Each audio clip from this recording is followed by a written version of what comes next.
Tonight, our good friend Harry A. Milman stops by to talk about the forensics of celebrity deaths.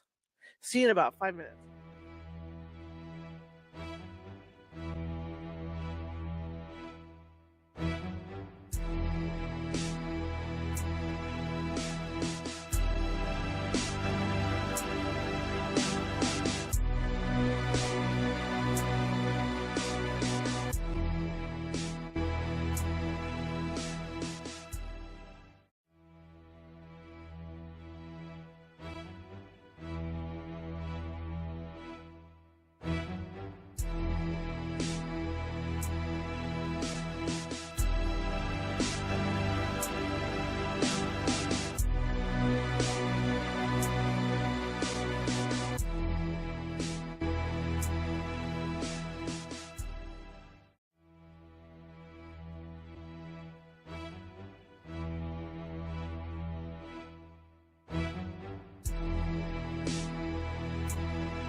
Grab your popcorn and snacks. Find a comfy spot, take a seat or lie down, and let me transport you to a place of fantasy, ghost stories, ancient legends, odd creatures, alien encounters, and other magical topics. You may even decide to join the conversation. From faraway lands to your own backyard, with a small dash of pixie dust. Turn out the lights and open your minds. The journey is about to begin.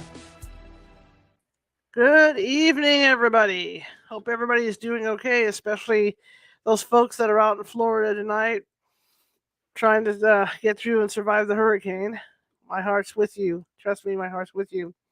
My name is Charlotte, and I'm going to be your host for the next hour. We've got a great guest, returning guest. Our good friend Harry A. Milman is going to be with us talking about the forensics of celebrity deaths. This is the second round with him because he's got a new book on the topic. Make sure I got my little notes here. I have notes. Let me take notes. Anyway, I want to welcome everybody here. I'm also the owner of the California Haunts Paranormal Investigation Team based out of Sacramento, California. Let me make an adjustment here for my camera. There we go. And we are 45 strong up and down the state of California, which means if you have a paranormal need, we can get to you no matter where you're at. Okay? Because we've got people way up in Northern California, Central California, the Bay Area, the Gold Country, everywhere in California. Plus, we've got people in Nevada, Oregon, Washington, and even associates in Hawaii. Imagine that. Anyway, I want to welcome you all here. If you're watching from Facebook, please be sure to hit that follow button, okay, and that like button too. We like to get our likes, so be sure to follow us if you like what you hear tonight, okay. If you enjoy the show. Also, if you're watching from YouTube, there's a little ghost in the bottom of the right hand corner. You'll see him when I bring up the screen. You'll see a picture of my little ghost, and he's got a Sherlock Holmes hat on and a magnifying glass. That's how you subscribe to our YouTube page, and our YouTube channel actually has over 450 some odd videos over there on different topics. Just like tonight, we're not doing any ghostly thing. We're doing forensics because maybe some of you know and some of you don't. When I was a working newspaper reporter, that was my thing. I was a crime courts beat reporter, so I got to cover a lot of stuff like that. So it's a fascinating topic for me, and that's why I just love having this gentleman on. Okay. Anyway, I have no announcements right now, so I'm just gonna get into it and get Harry on here, and we can talk with him about his new book. How's that sound? All right? Okay, here we go. Good evening, sir. Well, good evening. How are you doing this evening? Good. How are you? I'm doing very well, thank you. I'm on the East Coast, and so far, at least, the hurricane has not reached Washington, D.C. Thank God for that. How are you doing? We haven't seen you in a while. Yeah, I've been extremely busy, as you can imagine. My second book came out about 4 or 5 weeks ago. We're going to be talking about that in a moment. Mm-hmm. And I've also had many book signing events. I'm pretty well booked almost every weekend until Christmas.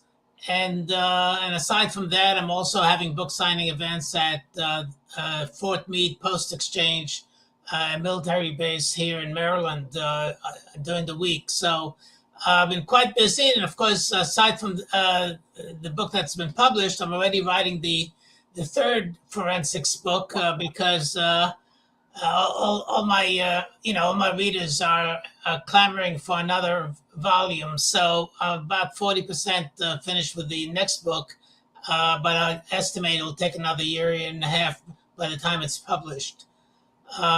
Aside from that, life goes on. Everything is doing well. I appreciate that.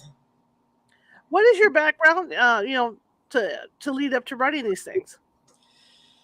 Yeah, so I have a PhD in pharmacology. I'm basically a toxicology and cancer expert. I did cancer research and laboratory research at the National Cancer Institute for 10 years, looking for new drugs to treat leukemia and pancreatic cancer. And after 10 years of doing that, I then worked at the Environmental Protection Agency for 18 years, doing regulatory toxicology and cancer of environmental chemicals. And following that, I did 23 years as an expert witness, testifying on basically cases involving drugs and chemicals, for example, drug overdoses or chemical exposure causing toxic effects or cancer effects, as well as pharmacy errors, medical malpractice issues, both for defense and plaintiff. And I testified as an expert now for 23 years. And about 8, 9 years ago, I decided to write my first novel, and which was called A Death at Camp David. Um, and with the forensic toxicologist as the main character. And I thought, I'll take my whole background and experience, put into the main character, so it'll be a very easy, journey for me to write that novel. But actually, it took 2.5 years of blood, sweat, and tears. And I said, thank God it's over. It took a lot of effort. I said, thank God it's over. The idea, of course, was just to have a book for me on my shelf. But I had my first book signing event at Barnes & Noble bookstores, and I sold out. People were asking me, what are you writing next? And I had no plans of writing anything else, but now I had to write another book. So I wrote my next novel, a space exploration thriller about sabotage of the International Space Station, called SOYUZ, The Final Flight. And that book, besides being it's being sold as a hardcover, softcover, and ebook, it was also narrated by R.C. Bray, the award-winning narrator of The Martian. We all remember the movie The Martian with Matt Damon. It was a book first, and R.C. Bray narrated that book, and he also narrated mine. And then I started writing my third book called Murder of the Taj Mahal, my third fiction book. And about 30% into that book, then Carrie Fisher died. And, we spoke about this at the last interview. But just quickly, she had a medical emergency aboard the plane. She died in the hospital 3 days later. I decided to look into that death, and that gave me the idea to look into other deaths. And so that spawned my next book, which is a nonfiction forensics book called Forensics, the Science Behind the Deaths of Famous People. Wow. And in that case, that was I reviewed the autopsies and other records of 23 famous people in the entertainment industry. I will tell you that that book was published about a year and a half ago. And since then, it reached a #1 bestseller in forensics all over the world. And now it has 859 reviews. And so it's very exciting. And everybody wanted me to write a sequel, as if it's so easy. So here we are. I took another 2 years, wrote that sequel, which was published about 4 or 5 weeks ago. And that's called Forensics 2, The Science Behind the Deaths of Famous and Infamous People. And if I can just take a sip of water here. Absolutely.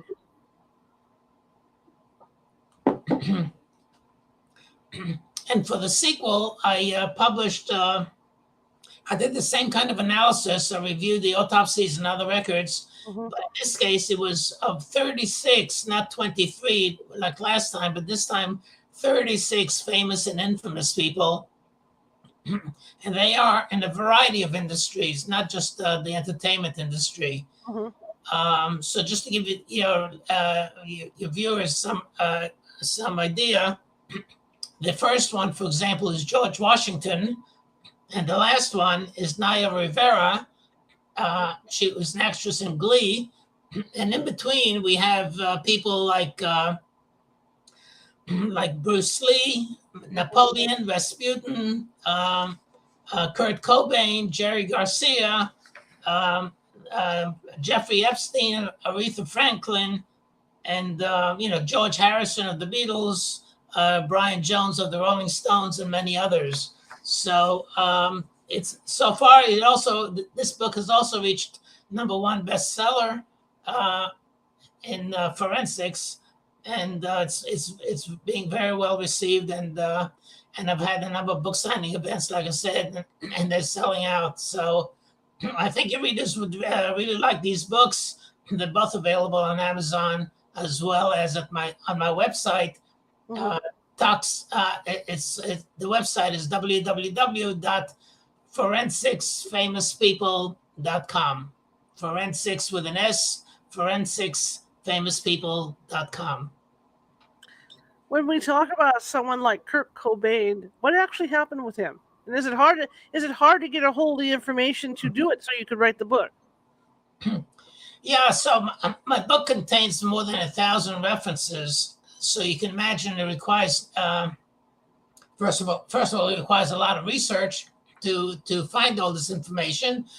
A lot of published articles, autopsies, toxicology reports, police reports, and so forth and so on, and then to understand what was written in terms of the science information, and then to synthesize all that information into some sort of a compelling story that will make readers not only appreciate what I wrote, but also want to continue reading to the next page. That is to say that it should be a page turner.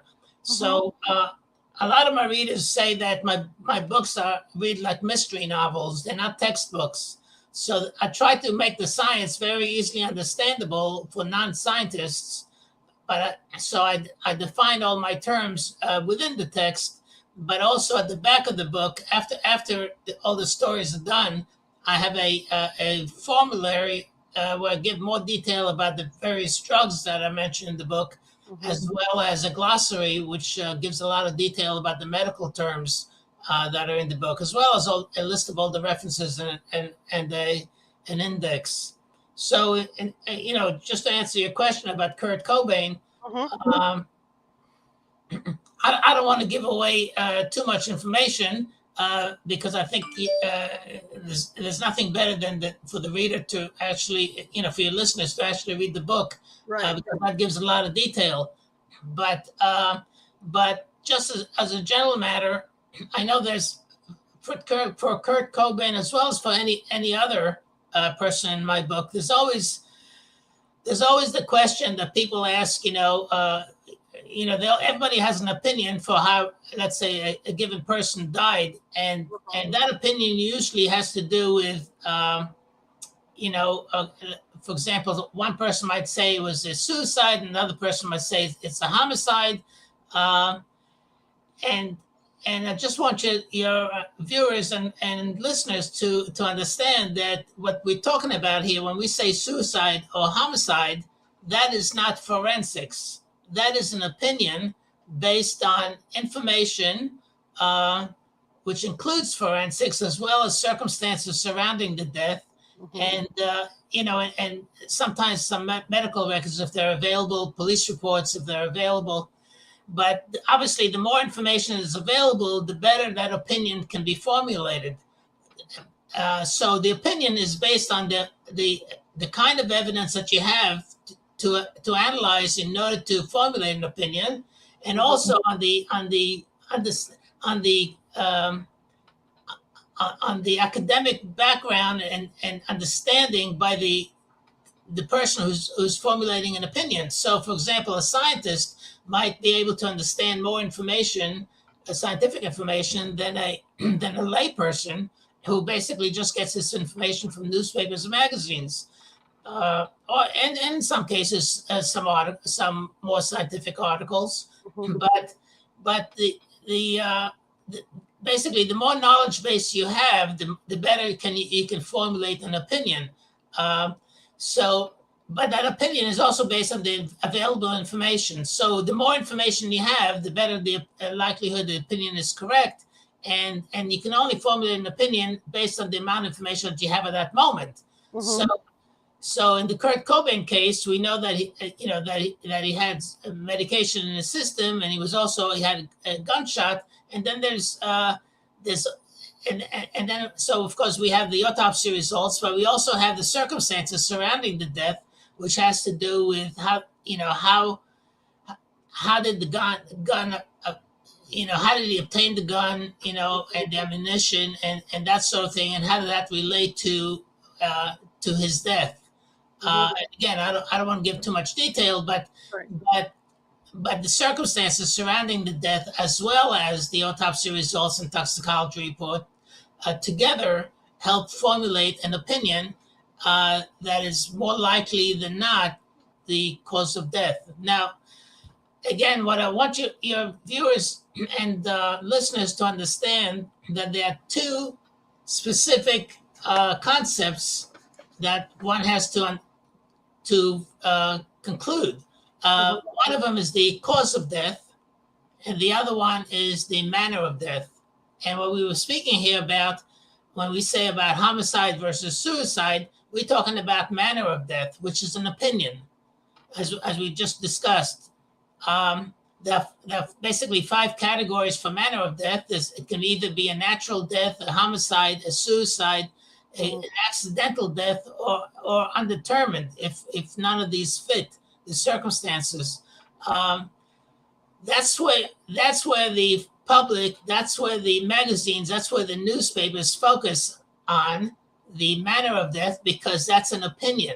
Right. Everybody has their own opinion, so that's why you get so much confusion. But on the cause of death, that's based on scientific explanation, based on scientific measurements of autopsy, blood work, urine analysis, the hair follicles if necessary. So that's all science based, and that's where forensics lies. Forensics lies in cause of death. Manner of death is an opinion.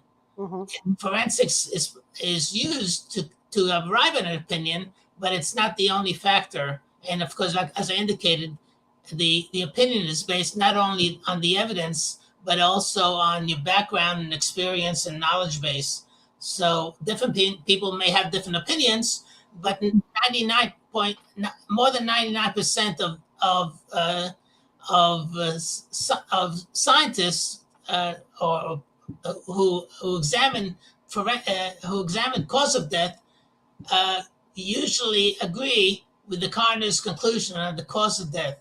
Even the public usually does not discuss cause of death.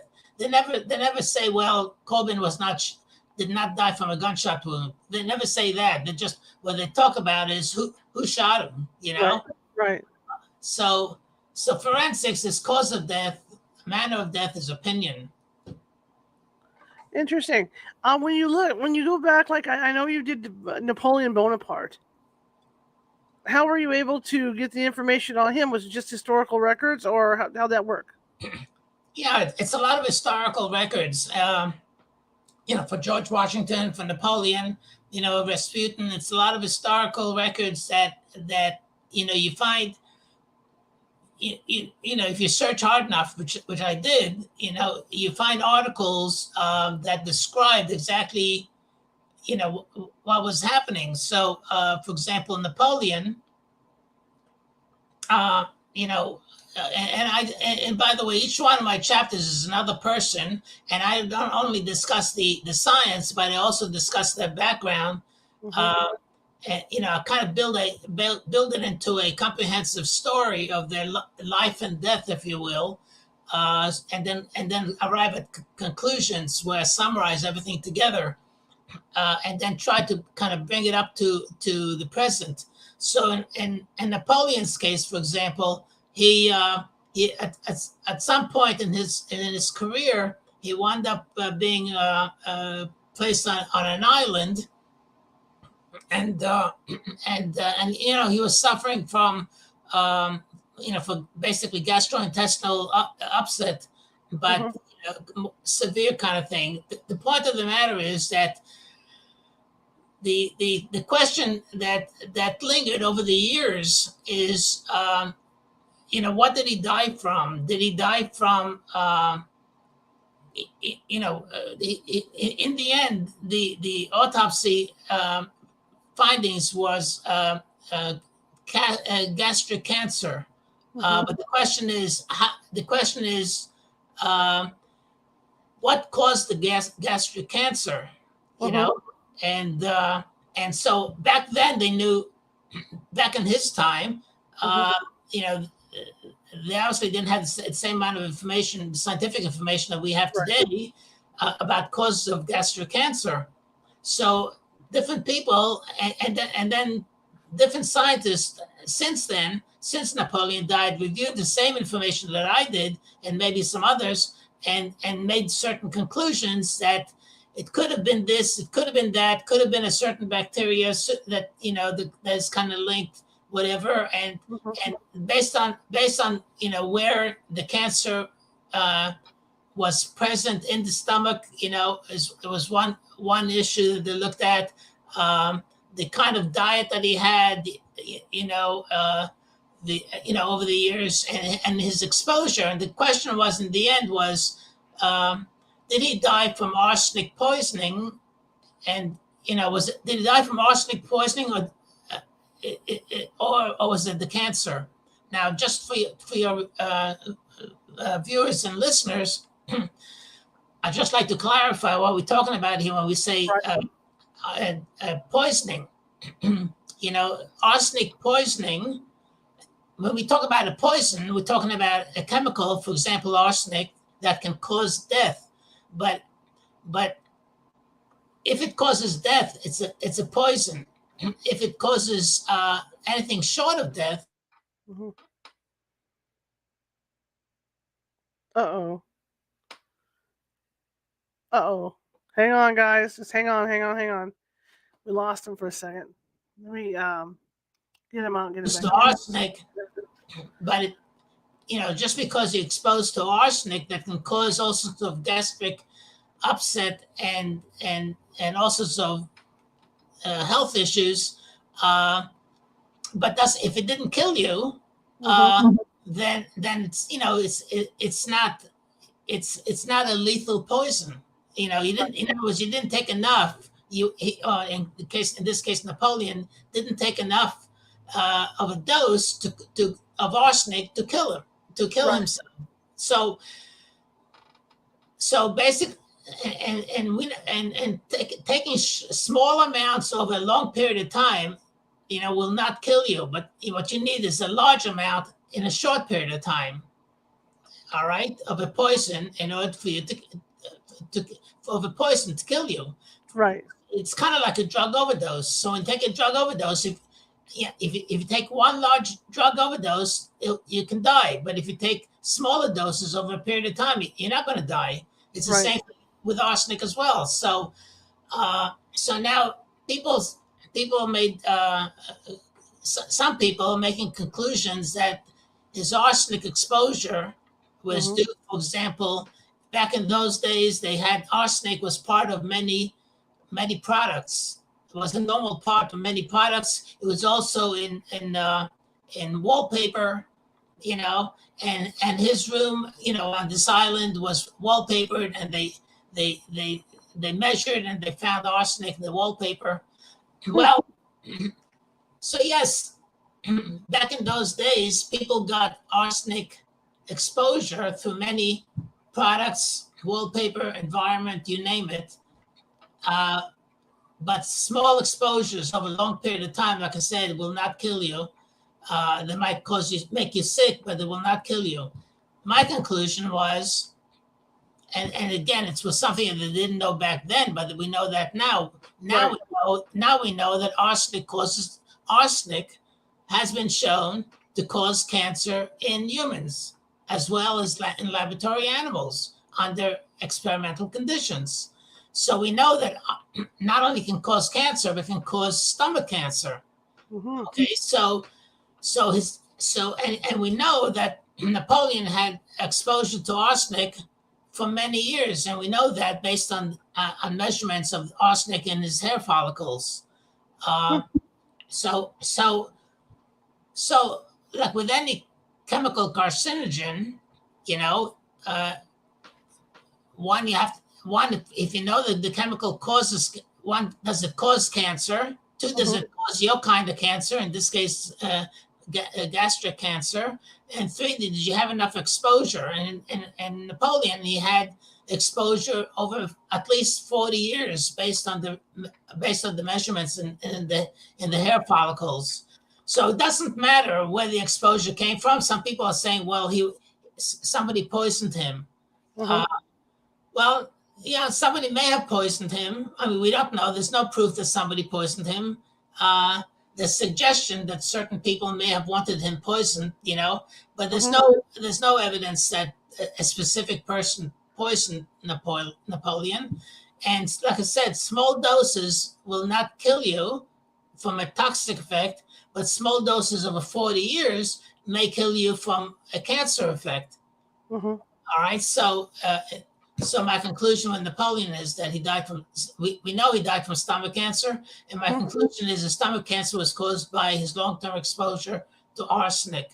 Where that exposure came from, whether it was products or contamination of air or wallpaper, is really immaterial. The point is that we know arsenic causes stomach cancer. He had stomach cancer. Put together, Napoleon died from stomach cancer caused by arsenic. And how old was he when he died? Was he 40? He was young. Yeah, I'll have to look that up. I don't remember exactly. Okay. But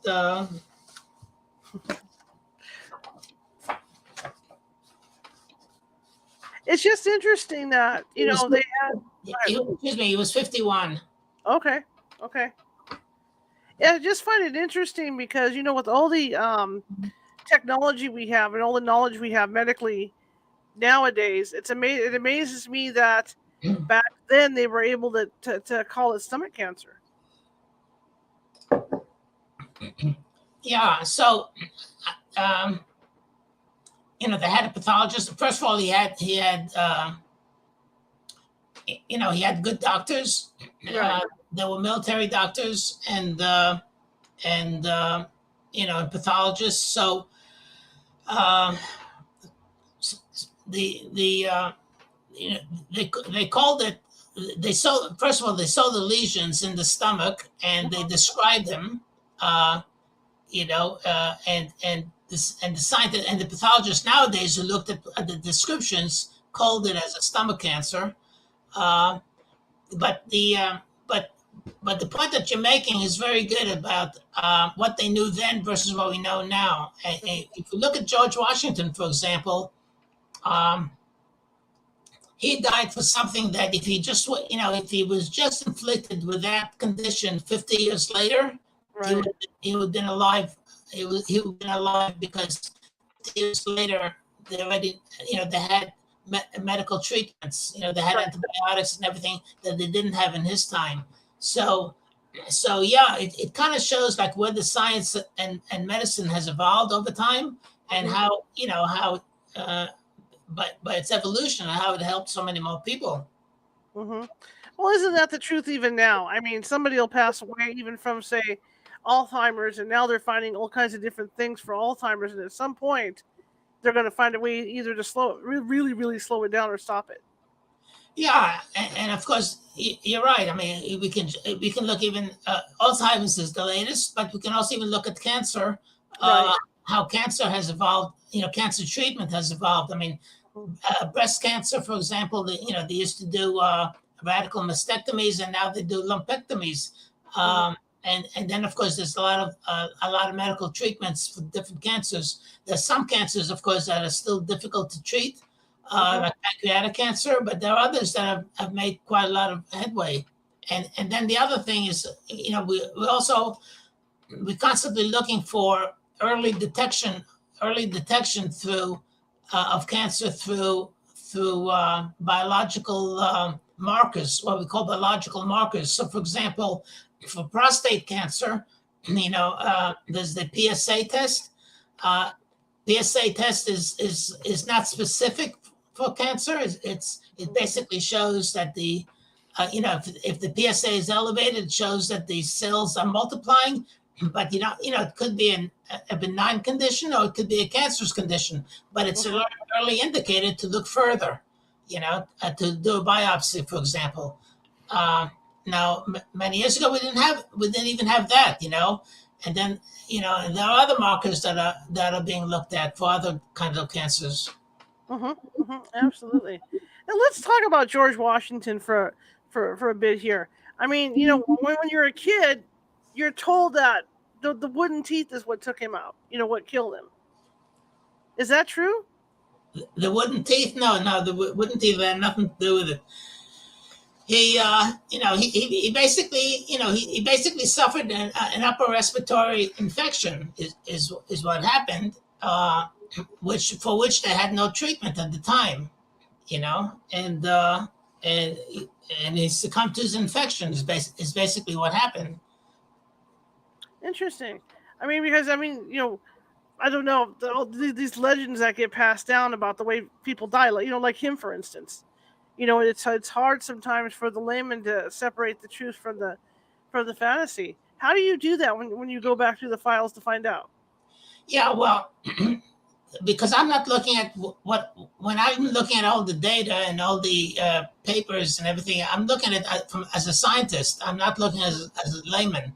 So, and I also try to corroborate as much as I can information that I find. So if I find it in several sources, basically saying the same thing, that kind of gives it a little bit more credence. Mm-hmm. But I'm looking at the data I'm looking at all the articles and information from a scientist's point of view, and I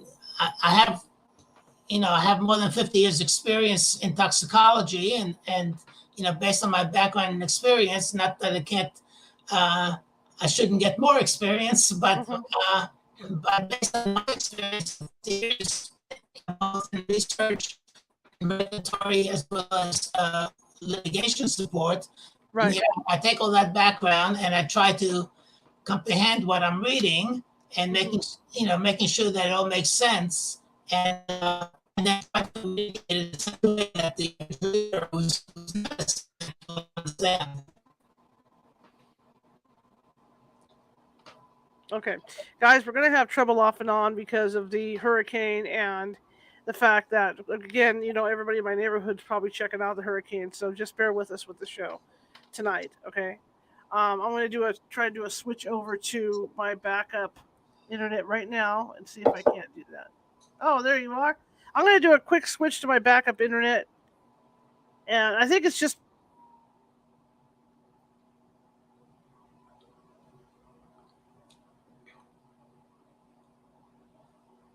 Okay, I don't I don't hear anything.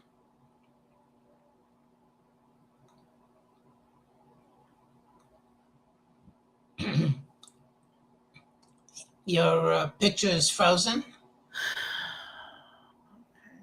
There we go. Are you there? Yes, I am. Yeah, I think it's because of the hurricane. It's like stuff's going on the East Coast, and then everybody's online up here. So it's just craziness right now. This is a fascinating interview. Every time, last time you came on, it was absolutely fascinating too to talk about this stuff. What about Jim Jones? A lot of people don't know who Jim Jones is. Well, Jim Jones is an interesting character. He was a he was a preacher basically. He had he had this temple, and he attracted a lot of. He was very charismatic, and he was attracting a lot of basically poor people in California area, and he had he was espousing kind of socialism ideas. But the thing is that he was what I found fascinating is that his initial ideas were very commendable. I mean, taking care of the poor, housing, food. Everybody should love one another and all that. And with time, as he got more, and he was even into the political arena, because he had all these followers, and people who were running for office in California and elsewhere tried to take advantage of his his following and all that, because it meant votes, and so that he would even get involved in being hired as or placed in some high level public positions, right, in his area of expertise. But with time, he just became, as he got more and more power, I would say it kind of went to his head, if you will. So now, he all his followers, for example, he asked them to give up their Social Security checks, to give up all their retirement money, to Right. get everything for the cause, if you will, and the cause primarily was him, and the and aside from that, he was also getting involved with getting into trouble with the IRS. So it came a point in time when he moved his whole operation to Guyana in South America. Mm-hmm. Now, and people who were there basically were not allowed to leave. They wanted to leave, they couldn't leave. Some for various reasons they were held back, and came a point in time that the congressional committee went to investigate, and the congressman who went down there, and a couple of reporters were killed on the tarmac by some of Koresh's followers. I mean Koresh, Jim Jones's followers, and eventually, and shortly thereafter, Jim Jones had all his followers drink from a vat of grape juice that was by coincidence that was spiked with arsenic, and 900 or so people died. And why did they drink it? Because over time he would have these mock rehearsals, if you will, for them to drink from the vat, only to tell them that it wasn't poisoned. But this time it was poisoned, and 900 people drank, and they all died. That means men, women, and children. Now the question was, all the 900 people died. Most of them died because they drank the poison from the poison vat. Some of them were shot dead by Jim Jones's followers. But then the question was, how did he die? Did he drink from the vat? Did he also drink from the vat? Did he die some other way? So there's discussion about that. In the lay public. I looked at the autopsies, I looked at the toxicology reports, and I arrived at certain conclusions, which, of course, you'll have to read in the book. Right. But it makes some interesting reading when you look at the actually at the autopsy and at the toxicology reports to see, did he have any arsenic in his system?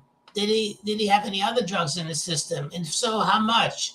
And was it enough to kill you? And if he was shot, how likely was it that he shot himself or that somebody else shot him? Right. So all these kind of questions I reviewed and made conclusions on in the book. It's fascinating. It is fascinating. The whole book is fascinating. That's why, like I said, being a crime courts reporter for like 10 years, I mean, it's something that absolutely fascinates me. I mean, I was looking in court files and looking at forensics and talking with coroners and things as well too. So it's fascinating to see what the procedures are that they go through, to check this stuff out. Can you explain, if you know some of those procedures, that what they're looking into, like the stomach contents, or what are they looking at? Yeah, I always like to say that you find out more about a person after they die than before. These kind of people, that is to say, these celebrity types or well-known people, you find out more about what they're really like from their autopsy than from than what you read in the magazines or newspapers or see on TV. Because the autopsy doesn't lie, and then you find out that these people have the same problems as anybody else does. I mean, Michael Jackson, for example, in my first book, when you saw him on stage, saw him on TV, he looked like a young, vibrant, singer, dancer, who full of energy. But in the autopsy, you find out that he's just like every other 50-year-old man suffering from the same problems that anybody else does. He has, osteoporosis. He has prostate problems. He's wearing a wig. So he's just more down to earth. Through the autopsy. In terms of to respond to your question about what does one look for in forensics. So generally, and I'm speaking from the point of view of let's say someone who testifies in court. Of course. So what you look for, if someone dies, so if you find a body, for example, and there's a stab wound or a shooting or a bullet wound, then pretty well, at least you have a good idea that they either died from the stabbing or the shooting. Okay, but if you don't have a stab wound and you don't have any bullet wounds, then the question is, was it the person is dead? So the question is, how did he die? Did he die? Was it a natural death, like a heart attack, for example? Right. Was it was it a drug overdose? Right. Was it strangulation, asphyxiation? Or was it carbon monoxide or something like that? So that's kind of where it becomes a little bit more interesting. Because in order to answer those kind of questions, so the autopsy, so the first thing you do is an autopsy. And the autopsy basically means that a pathologist opens up the body and looks at the organs for anatomical changes that might indicate a cause of death. For example, let's say, let's say the suspected heart attack. Well, they would look at the heart, see if the heart is enlarged, for example. That might be a risk factor for an arrhythmia. An arrhythmia means that a person will have an abnormal heart rhythm that can cause death. So a large heart is a risk factor for an arrhythmia. Alternatively, if you don't have a large heart, they may have atherosclerosis, so plaque, calcium plaque in the arteries and in the coronary arteries, and that means that there'll be blood flow through the coronary arteries will be impeded, and so that the heart will not get enough oxygenated blood to keep the heart muscle alive. And then you can, if you had a heart attack, for example, you can find dead heart tissue. Mm-hmm. So those are the kind of things you would look for, let's say, for a heart condition. Other things you would look at, for example, so an autopsy looks at anatomical changes. So other things you would look at, for example, is the lungs. Are the lungs filled with fluid?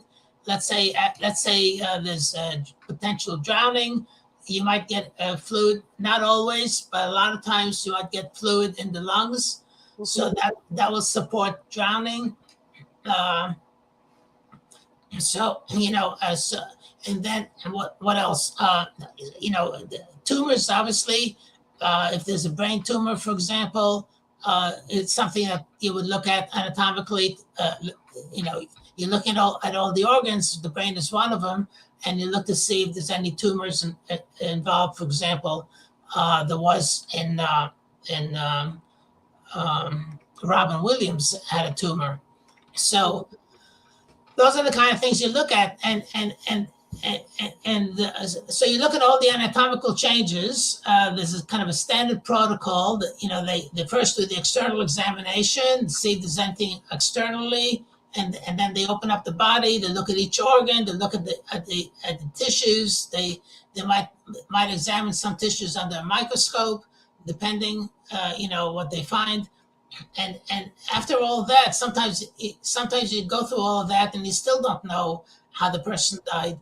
So the next thing they do is to do the toxicology analysis. Mm-hmm. For toxicology analysis, generally speaking, they do blood work and possibly urine analysis. The reason I say possibly is because blood work, when you measure what you want to do is not only identify but also to quantify any drugs that are in the blood, and so there are some discrepancies about in terms of making conclusions about the measurements you find after death because of what is known as post-mortem redistribution, where the values can change after death. But the point is, death is the last time that drug was in the blood, so the amount of a drug in the blood at the time of death will, when you compare that to what you already know from the public literature, that will tell you whether or not it was an overdose. And even if it was an overdose, based on the amount that you find, you can compare that to what you already know from the literature, what sort of effect that amount will have on a person. So it could be an overdose that can kill. It can be just a toxic dose. It could be a therapeutic dose. So those are the kind of things you find. You learn from the measuring the amount of. You identify the drug and you measure the quantity of the drug in the blood at the time of death. The amount detected in urine is only indicates past use, but it doesn't tell you anything about impairment at the time of death, because drugs accumulate in urine over a period of time, whereas in the blood it circulates and then gets excreted. So, okay, go ahead. Now, I was just going to say, so the important thing is how much of a given drug is in the blood, in order to indicate impairment, and whereas in the urine, it just indicates past usage. When you look at celebrity deaths, do you see a common thread of a lot of intoxication or drug use? Well, yeah. So, unfortunately, and a lot of my celebrity deaths in the first book, use drugs that illicit drugs or illegal drugs, right? Cocaine. So, it's a little bit disconcerting, if you will, because we're talking about adults here who should know better. I don't mean to say that they should know everything, but they should know better. And by that I mean, for example, so it's one thing, for example, let's say they take cocaine, okay? So, okay, they know they shouldn't take cocaine, but they take cocaine. But then they also take cocaine mixed with heroin, or cocaine mixed with opioids. Now, the reason for doing that, the theory is cocaine is a stimulant and the opioid or heroin is a depressant. So the theory is one cancels the other, right? That the side effects of one is canceled by the other. One is a stimulant, the other one is depressant. So, okay, and in theory that sounds right? You're taking the same amount of each one, then one overcomes the other. But the fact of the matter is that's not true. It's not true because it's not necessarily the amount or the weight of each one that you're taking, because each one has its own properties. So one may be much more potent than the other one. So if you use, let's say, 1 gram of this, you might need to use 5 grams of that to overcome it because it's more potent. You see, so it's not 1-to-1 necessarily. The ratio may be substantially different to start with. So one is the potency might be different. The other thing is that the length of time that it's active might be different. So cocaine, for example, the effect of cocaine is lasts a shorter time than the effect of the heroin. So cocaine. So you're taking both together. You think which is a mistake to start with, but you think you're counteracting the side effects of one by the other. But then the cocaine dissipates, the heroin still remains. Now you have an overdose of heroin, and you die from a heroin overdose. So some of this information I'm giving you is a bit scientific, but it also kind of makes logical sense. That maybe you should know better. That it's not necessarily a one-to-one correlation. So that's one problem. The other problem is that they also do sometimes, they might take 3, 4, or 5 different drugs that have the same therapeutic effect, and they take it at therapeutic doses, low doses, but when they're combined, they become toxic, because if let's say they take 5 different sedatives, or they take sedatives and tranquilizers, or sedatives and sedatives and tranquilizers for different reasons, but they have the same basic sedative properties. So when they take them all together, even though they're low doses, but when you combine them, it's like one big high dose, Sure. And so they sometimes they die from what we call polypharmacy. So those are the 2 major problems, aside from, of course, from just taking illegal drugs. So when they combine drugs on the one hand, that they, what they think are therapeutic doses and therefore are okay, but in fact, since they have the same pharmacological effect, taking that combination can be toxic. And on the other hand, is combining, these 2 types of drugs, cocaine, or an upper and a downer, or a stimulant and a depressant, in what we call a speedball, and as a result, they die from the cocaine, from the heroin, not from the cocaine. Absolutely. You hear a lot of stories too about people that do take stuff, and they take stuff to go to sleep. They take stuff to wake up. So like you say, there is a combination there that they're trying to counter one drug with another. Yeah. And mistakes happen.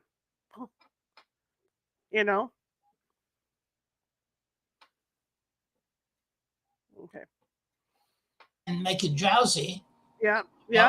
Even though they're weak, but nevertheless, they have this property that can make you drowsy. And if you're already taking a sedative, for one thing, and a tranquilizer for something else, and then you take a cough medicine, besides now you're adding, you may not reach that overdose toxic range, but it all depends on how much you take.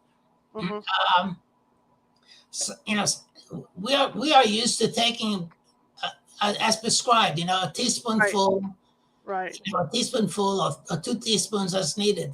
But some of them, they don't use teaspoons; they just chug it straight from the bottle, So they don't necessarily get the appropriate dose; they get too much, So you run into all these.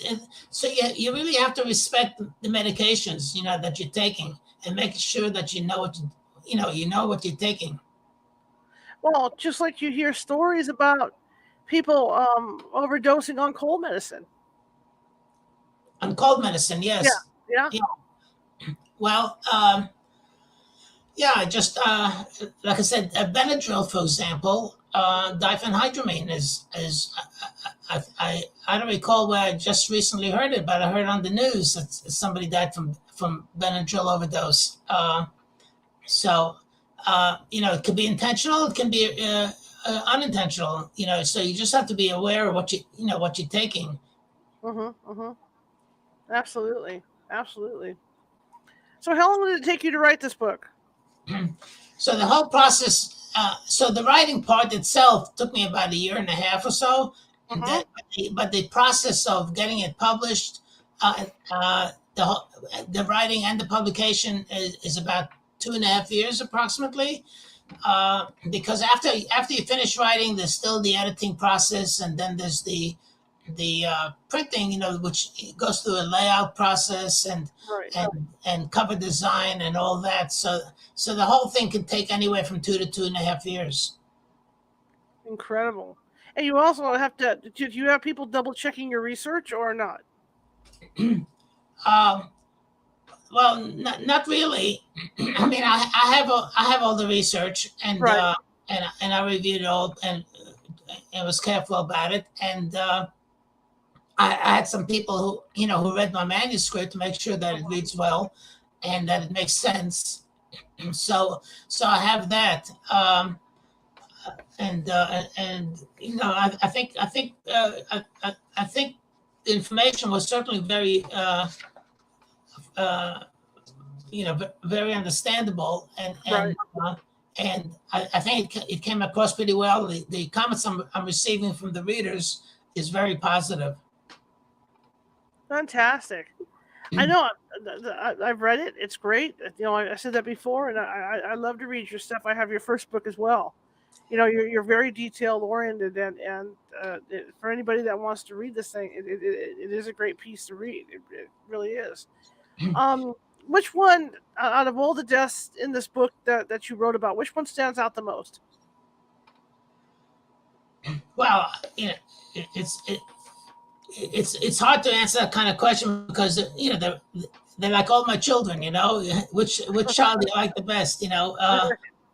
So they're all good in their own way. The thing is, I try to give information even above and beyond the individual. So, for example, when I spoke about Timothy McVeigh, I'm sure your listeners and viewers are aware that Timothy McVeigh was the Oklahoma City bomber, and eventually he died in prison with a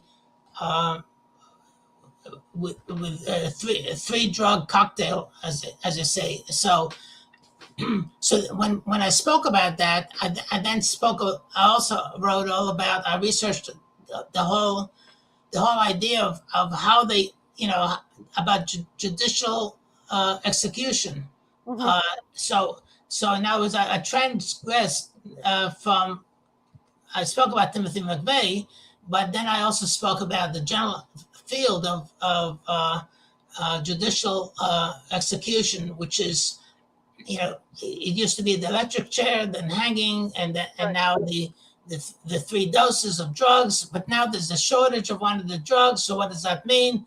And what do we do? And I go through that whole scenario, discuss it. And so I thought those kind of things, those ancillary pieces of information, I thought kind of were very interesting to research. The same thing goes with Charles Whitman. For example, he was the University of Texas Tower shooter many years back. Well, at his autopsy, they found that he had a tumor, and so a brain tumor. So then I discussed the whole issue about brain tumors and how that can affect behavior, and is that had he lived, would that been sufficient to exonerate him? The fact that he had a tumor, so he was not in control. Because nowadays, for example, you have this insanity defense. Right. So I was comparing insanity defense with a brain tumor defense, and I discuss all that in the book and tell you like where things stand at the moment. So I thought things like that, were very interesting to me. Mhm. I will tell you, we spoke earlier about that I'm writing now my 3rd book, and so the first one was the deaths of famous people, primarily in the entertainment industry. The second one is deaths of famous and infamous people in a variety of industries. The third one is going to be the deaths of not so famous people. Not so famous people, that is to say, people who are not famous in their own right. Maybe they were married to somebody who's famous, but they had their 15 minutes of fame because of their death. So in life, they were not famous. So the whole question basically is, is it, this fame? Everybody, a lot of people, I shouldn't say everybody, but many people are seeking fame in one form or another. And the question is, is that a good thing? And in this case, they had their 15 minutes of fame Right. because of their death. And some of the deaths, for example, might be, let's say, murder, suicide, Mm-hmm. or suicide, killing your children and then committing suicide. Um, so these are unusual kind of deaths, if you will. And so I discuss all that, and so in the title, as I indicated, it's the science behind the deaths of not so famous people. So, Absolutely. so I think you'll find that interesting as well. Absolutely. Harry, it's always great to have you on, and I thank you for coming on again. I really appreciate it. Well, it was fun. Thank you so much for inviting me. I'll be happy to have another one when my next book comes out. Sounds great. I'm looking forward to it. And Uh, how can people find you again? so, my website is forensicsfamouspeople.com, forensicsfamouspeople.com. And my email, if you have any questions or comments, is Milman author. Milman is Milman, and then the word author, milmanauthor@gmail.com. All right. Well, you have a good evening, sir, and I hope the storm doesn't get you, okay? I hope Thank it you. passes you by. Thank you so much. Likewise. All right. Have a good one. Bye-bye, sir. Bye. Bye. All right, that was our good friend Harry Millman. Always learn a lot from him about forensics and stuff. Like I said, it's fascinating for me. Tomorrow we're shifting gears a little bit, and Christy Whitman is going to be with us. And Christy Whitman talks about this thing called the Divine Council, and they're kind of like guard. Well, she'll have to explain it better than I can. They're sort of like guardian angels that speak through her, and they tell her stuff about the future. And so it should be interesting to talk with her. And she also counsels people in what they call the laws of attraction. So she's going to be with us tomorrow at 6:30 p.m. Pacific live here here on the here on the show. I hope you like this show tonight. I really appreciate you all coming, and I know a lot of you.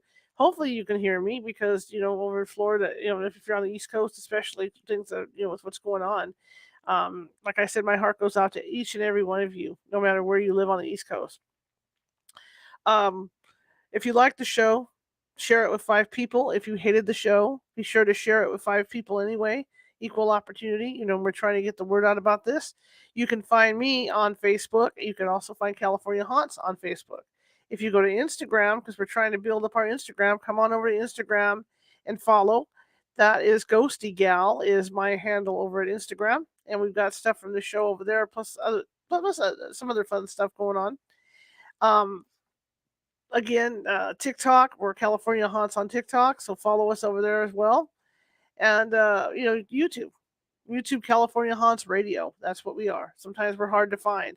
Best way to find that is you can go to our website at californiahauntsradio.com, and every video over there is hooked over to YouTube, so that'll take you over to our YouTube site to subscribe. 450 videos, different topics, just like tonight was a different topic. But I want to thank you all for coming in. I really appreciate it. And you see that ticker flying along the bottom down there. That's because we don't take money to investigate or anything like that. So I have expenses like everybody else here, and so my electricity and my internet and all that good stuff. And if you guys could find it in your heart to help me out a little bit, that'd be great. We're starting this is the 3rd show of our 3rd season doing doing it in this format. I'm real excited about that. I didn't think we'd last past the 1st season. So I'm really stoked about that, and I want to keep the show on the air and keep bringing guests like Mr. Millman here to entertain you. All right. Anyway, I'm going to sign off for now, but I do really appreciate you, and I will show you his books and where to get them. Okay, so let's do that first. All right, we got a website of forensicsfamouspeople.com.